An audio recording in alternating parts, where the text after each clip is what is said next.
মামলা বাণিজ্য করতে। 5 আগস্টের পর দুর্নীতিমুক্ত দেশ গড়ার প্রতিজ্ঞা করেছিলেন তারা।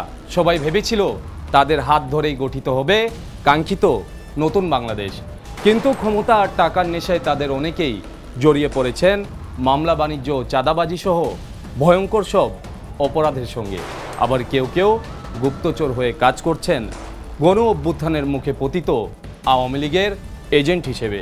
এমনই একজন সনদপ্রাপ্ত জুলাই যোদ্ধার মুখোশ উন্মোচন হবে দ্য ইনভেস্টিগেশনের আজকের পর্বে। 25 সেপ্টেম্বর রাজধানীর গুরুত্বপূর্ণ স্থানে নিষিদ্ধ আওয়ামী লীগের ঝটিকা মিছিলে নড়েচড়ে বসে আইন শৃঙ্খলা বাহিনী। এর পরের দিন 27 সেপ্টেম্বর রাজধানীর ফার্মগেট এলাকা থেকে আটক করা হয় দেলোয়ার হোসেন নামের এই ব্যক্তিকে।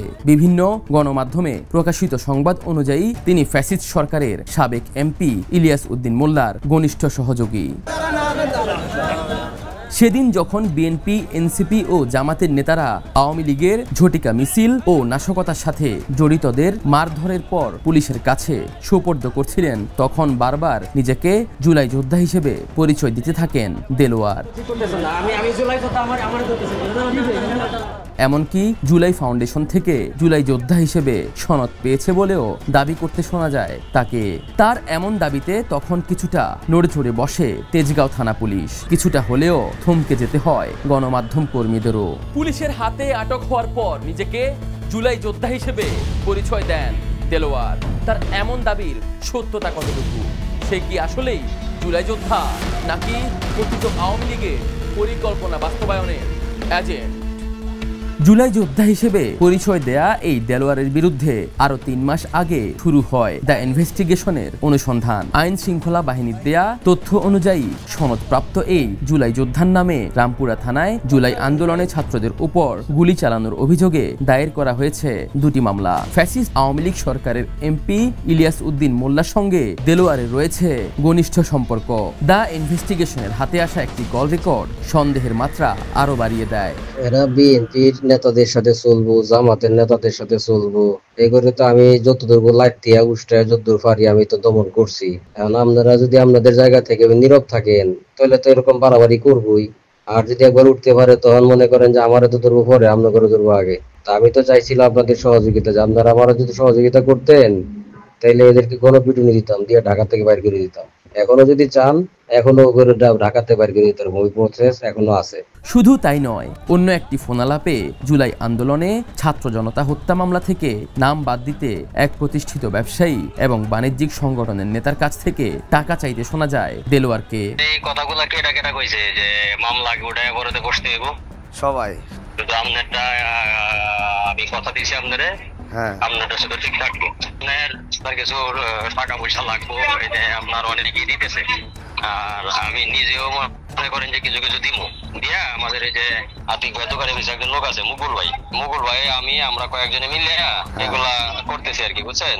এবার যার কাছে মামলা থেকে নাম বাদ দিতে দেলোয়ার মোটা অঙ্কের টাকা চেয়েছিলেন, সেই ব্যবসায়ীকে খুঁজে বের করতে সাভারে টিম দ্য ইনভেস্টিগেশন সেই ব্যবসায়ীর সঙ্গে কথা বলতে চায়। তাহলে কি মামলাটা দেলোয়ারের কারণেই আপনার বিরুদ্ধে মামলা হয়েছে? জি, দেলোয়ারের কারণে। আবার সেই এই মামলা তুলে নেওয়ার জন্য টাকা চেয়েছে, এই তো? জি জি জি, একটা মামলা বাণিজ্য করতে চাই। আমার সাথে যারা আরো 4-5 জন ছিল তাদের কাছে হয়তো টাকা চাইছি।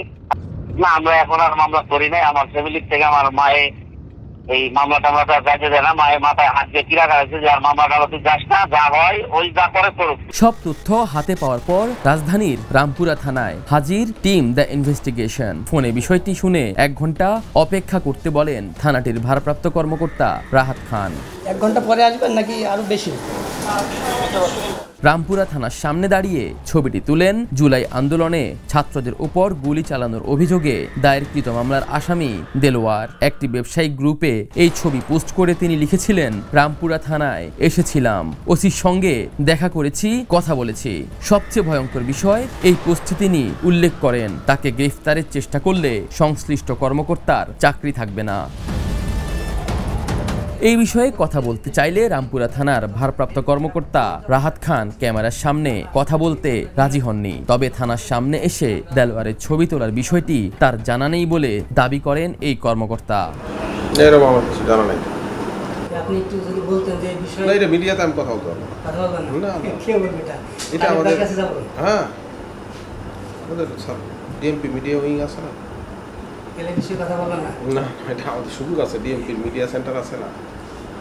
আপনাদের দিলেন আমি কথা বলবো, আমি সাথে কথা বলে দেখি, এতে কথা বলার সুযোগ নাই। তবে দৈনিক নয়া দিগন্তে দেয়া বক্তব্যে দেলোয়ারকে জুলাই যোদ্ধা হিসেবে উল্লেখ করেন ওসি রাহাত নিজেই। অপরদিকে দেলোয়ারের বক্তব্য অনুযায়ী ওসির বক্তব্য পুরোপুরি মিথ্যা। দ্য ইনভেস্টিগেশনকে দেলোয়ার জানান থানায় গিয়ে ওসি ও ডিউটি অফিসারের সঙ্গে কথা বলেছেন তিনি। শুধু তাই নয়, ক্ষতি হবে না বলেও দেলোয়ারকে আশ্বস্ত করেন তারা। ভাই মনে হয় রামপুরা থানায় গিয়েছিলেন, ওই ওসি কি বললো ভাই? পরে ওসি সাহেব ওইটাই বলছেন, তো তার নামে এখানে কিভাবে আসবে বিষয়টা ভালো করে দেখেন, ঠিক আছে? আর এসআই মহোদয়ের সঙ্গে আমি কথা বলছি, মামলা যে তদন্ত কর্মকর্তা, ওনাকে আমি আমার যে ডকুমেন্টস গুলি আছে সমস্ত ডকুমেন্টস ওনাকে দিচ্ছি, উনি বলতে ঠিক আছে ভাই বিষয়টা দেখতেছি। থানার সামনে গিয়ে যে ছবিটা তুললেন, এটা করে তো ওসিকে বিপদে ফেলে দিলেন ভাই। ওসি সাহেবের বিপদে দিয়েছে, ওসি সাহেব তো এই মামলার বিষয়ে কিছু জানে না, আমিও তো জানি না এই মামলার বিষয়ে, তো ওনার বিপদ কি আর আমার বিপদ কি? ফোনে তার বক্তব্য নেওয়ার পর দ্য ইনভেস্টিগেশনের ইনচার্জ এবং জনপ্রিয় গণমাধ্যম দ্য নিউজের চিফ রিপোর্টার ইমরান খানের বিরুদ্ধে বেশ কয়েকটি থানায় সাধারণ ডায়েরি করেন দেলোয়ার। ভাই শুনলাম আপনি নাকি জিডি করেছেন আমার নামে।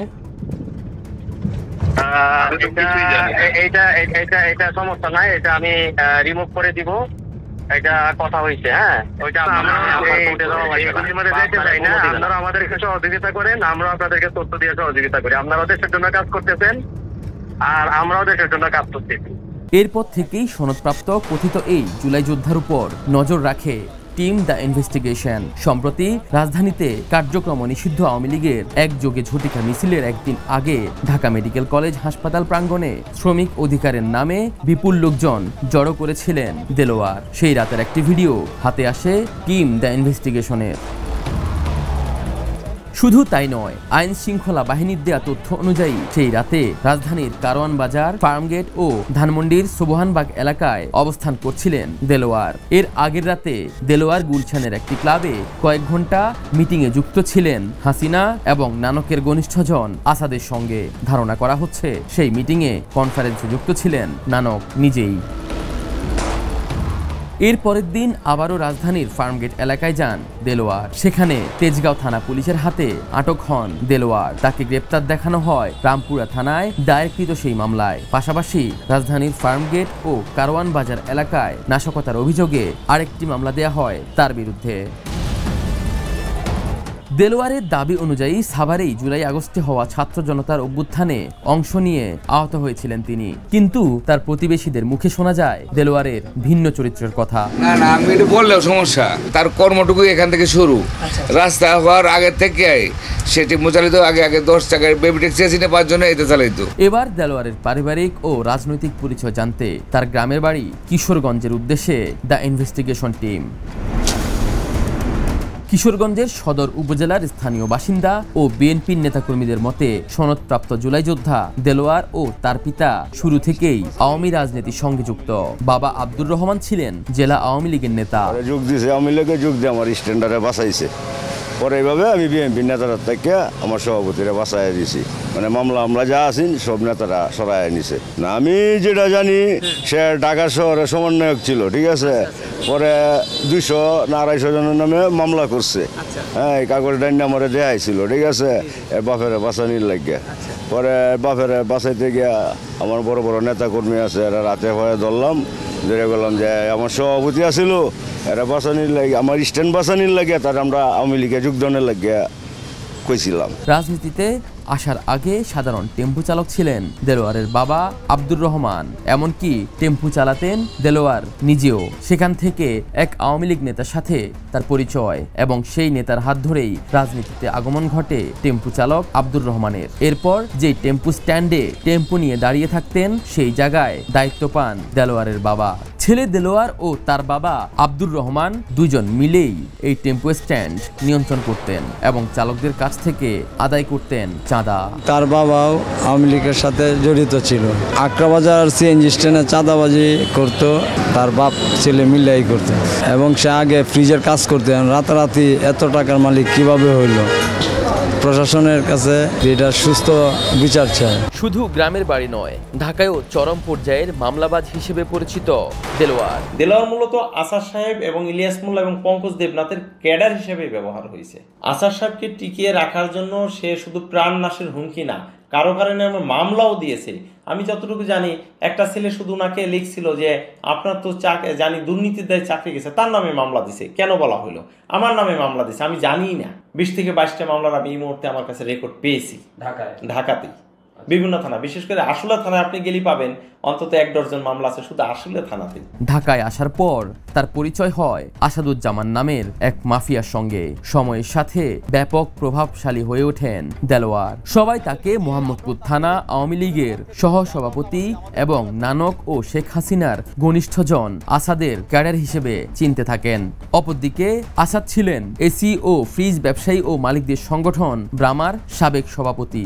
এক কথায় বলা যায় বিনা নির্বাচনে সরাসরি শেখ হাসিনা, জাহাঙ্গীর কবির নানক, ইলিয়াস মোল্লার সহযোগিতায় দেশের এই গুরুত্বপূর্ণ খাতের সবচেয়ে বড় বাণিজ্যিক সংগঠনের নেতৃত্ব প্রায় অর্ধযুগ দখল করে রেখেছিলেন আসাদ। আর আসাদকে টিকিয়ে রাখতে গুরুত্বপূর্ণ ভূমিকা রাখেন এই সনদপ্রাপ্ত জুলাই যোদ্ধা আব্দুর রহমান কুমার পারাবাড়ি যেওয়ালা যে দল এই দলের মাঝে সে যুগ দেয়। দেলোয়ার তো এই ঢাকা প্রথম ফ্রিজের কাজ করতে পারে মন্ত্রীর সাথে মিললে বিভিন্ন টাকা পয়সা আত্মসাৎ করছে, বিভিন্ন জায়গার থেকে মানুষের কাছে মামলা টামলা দেয়া, বিভিন্ন মানুষের লাঞ্ছিত করছে।